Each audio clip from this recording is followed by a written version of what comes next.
Hi, everybody. I'm here with Will Dempsey, and we're talking recruiter enablement. So, Will, give us a quick introduction to you and your background. Fantastic. Good to be here with you today. Will Dempsey. I'm from AstraZeneca, best known for the most elaborate employer branding campaign ever conceived, which was for the rollout of a global COVID-19 vaccine. We'll debate whether that's the most successful employer branding campaign another time. But so I lead an area within our talent acquisition group within AstraZeneca, which we refer to as technology, process and experience. So it's basically all of the technology we use to do talent acquisition, anything from our ATS, and other augmentative technology that we integrate with that, as well as some other bits and pieces we have, hanging off it around, things like data and intelligence, etc. I'm then our global process owner for about 200 processes across our, entire recruitment process, and anything from kind of, referrals right through to onboarding. And then I'm then responsible also for our experiences, which is effectively the combination of those technologies and processes together and the experiences they create for candidates, for hiring managers and recruiters. And maybe that is what recruiter enablement is. So yeah, that's my background. Well, honestly, if I was employable, then your job would be one that I'd really love to get stuck into. It sounds amazing. So give us what's recruiter enablement. Is that, I know that you do a lot of things around recruiter enablement within your company, but like what is it to you? Is that even a term that you use, or do you use something different? And like what is it to you? Yeah, so we definitely don't call it enablement. I think it's a really interesting term, because I think what it means to me is that collection of knowledge and capability and mindset, and us setting the team up ultimately for success. Because I think we rested on our laurels for way too long, and just they're a recruiter, they'll be able to write a good job advert in our language, and with our messaging, and knowing what our business does, etc. And they'll be good salespeople, and they'll be able to sell our our organization and the role, etc. And they'll be able to tempt people away. But I think what we have tried to do, and for us it started around when we really started looking properly at candidate experience, it became really blatantly obvious that the biggest opportunity for us was the mindset and behaviors of our team, and that was something which we had kind of let develop organically, and really needed some strong guardrails and some good guidance to really set people up for success. So we've done a lot in that area, but yeah, enablement definitely a new term for us. Right. Okay. Very interesting. So let's talk about it in the context of a couple of different areas. I'd like to touch on like recruiter learning, and also then maybe in the sort of marketing kind of area as well. So like learning, could you talk about how you put in those guardrails and how you enable your recruiters to deliver the right type of service for candidates and hiring managers? I think you said something about like we let everybody just do their own kind of thing previously, but how does learning work now?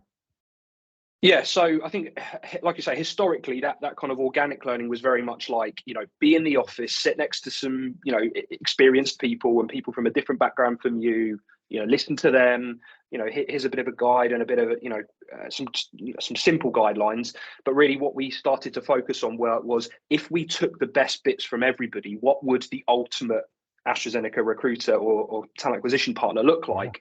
And we have something called the ultimate AZer, which is kind of a combination of all of our values and our behaviors and what we see as somebody that will do really well at AstraZeneca, and the talented people that we're trying to attract.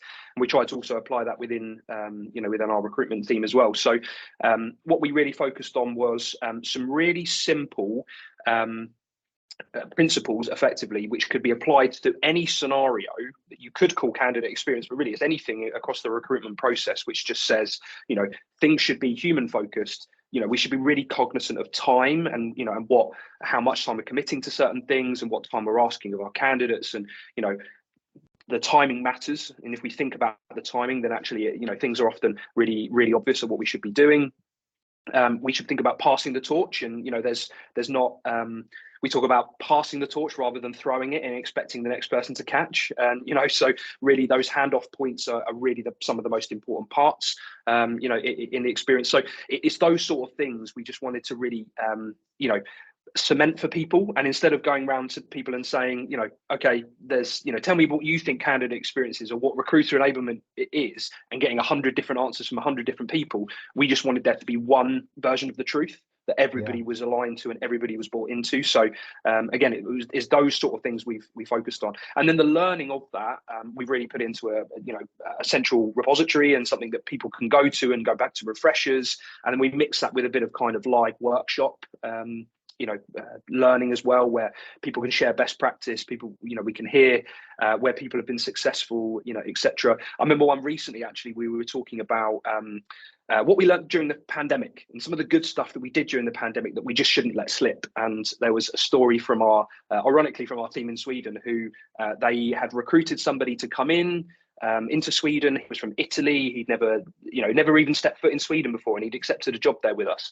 And they got a call from the temporary accommodation people to say, there's been a mistake. We thought you wanted the flat unfurnished. So the candidate was preparing to turn up to a country he'd never been to before to start a new role, and he was going to walk into an empty flat. So the team went to IKEA, bought him a bed, and built him a bed in his flat, so that the first night he had somewhere to sleep. So it's some of those examples that we really love sharing in a kind of active environment, where people can say, look, we're not going to build a bed for every candidate, but if someone did that, if we can apply the principles of candidate experience that they did that day, we can make everybody's experience better. Yeah, absolutely. Okay. So one of the things that I really loved that you just said there was around, like, if we can take the best bits from everybody, we can and get I've used this phrase about a rising tide lifts all boats on a number of these recordings about recruiter enablement. And I think, learning the best from what everybody's doing and then enabling everybody else to raise their game in all these different areas is a very useful thing to do. So the other bit I wanted to focus on was the area around marketing. So recruitment is the line between recruiting and marketing is traditional recruiting, which was using your voice to achieve influence versus using content to achieve influence. It's really blended a lot over the last 5-10 years. How do you enable recruiters with the right types of content that they need for doing their jobs? I think this is probably one of our biggest areas of opportunity, to be totally open and transparent about that. So I think the lines very much are blurred for us between what is recruiting and what is recruitment marketing or marketing. And I think we definitely need to do a better job of enabling our team in that area. We have some good technology, we have all of the functionality and capability that we need, but I think if you spoke to our team here, what they struggle with the most is what to send out to candidates, what is good content, what is interesting, what is going to keep people on the hook for longer, what's going to engage people around the AstraZeneca brand and our us as an employer and what we offer to potential employees. So I think that is a massive area of opportunity. So I think, again, this is probably the area where a lot of the good stuff lives in inboxes and lives in people's heads, dare I say, in certain cases. And we've got lots of people that can write some really good content, but that isn't shared as effectively as I think it could be. And again, there's probably that area of opportunity for us to make that better. But ultimately, I think with a bit more guidance, a bit more clarity, something really really formulaic, which we can say this is content and this is not content, this is your job, this is marketing, and I think that will really help. Great. Will, it's been a real privilege to hear from you today.